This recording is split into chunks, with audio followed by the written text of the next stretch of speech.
লওকচোন আপোনালোককো দেখাও আজি সানডে স্পেশালত কি বনালো আৰু ভিডিওটো যদি ভাল লাগে মোৰ চেনেলটো সাবস্ক্ৰাইব কৰি দিব। মা দেউতা যোৱাকালি ডাঙৰ বাইদেউৰ ঘৰত গৈছে।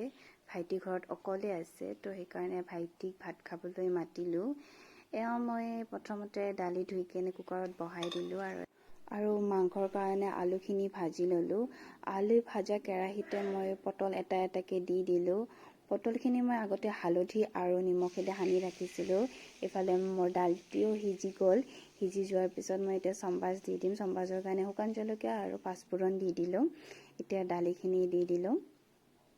এনেকৈ মই পিঁয়াজ নিদিয়াকৈ খাই বহুত ভাল পাওঁ। আজিৰ মটনখিনি মই বইল কৰি কেনে বনাম।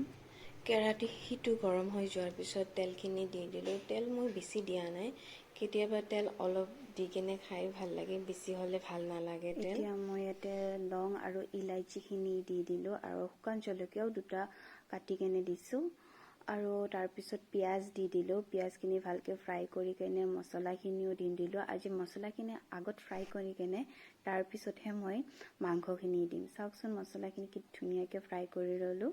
এতিয়া মাংসখিনি সিজোৱা মাংসখিনি দি দিলোঁ। এতিয়া মাংসখিনি দি কেনে ভালকৈ মই ফ্ৰাই কৰিম, যাতে মাংসখিনিৰ ভিতৰলৈ মছলাখিনি সোমাই যায়। এয়া চাওকচোন কি ধুনীয়াকৈ ফ্ৰাই হৈ গৈছে। এতিয়া মই দি দিলোঁ বইল কৰি ৰখা মাংসৰ পানীখিনি আৰু এইফালে মই চাউলখিনিও ধুই দাই ৰেডি কৰি দিলোঁ। ভাত বহাই দিম কাৰণ বহুত ভোক লাগিছে। ভাবিলোঁ নতুন মিক্সি জাৰ আনিছোঁ, অলপ চাটনিয়ে বনাই ল'ম। 2 দিন আগতে ভিজাই ৰখা কেঁচা বুটখিনি আছিলে, সেইখিনিয়ে দি দিলোঁ। তাৰ লগতে অলপ পিঁয়াজ, নহৰু, কেঁচা জলকীয়া আৰু বৰধনিয়া দি দিছিলোঁ। মই চাটনি খাই একদম ভাল নাপাওঁ, মোৰ হাজবেণ্ডো ভাল নাপায়, কিন্তু মোৰ ভাইটিয়ে বহুত ভাল পায়, সেইকাৰণে বনালোঁ। আৰু চাটনিখিনি চাওকচোন ভালকৈ পিছাও নগ'ল। তাতে অলপমান নেমু টেঙা দি দিলোঁ।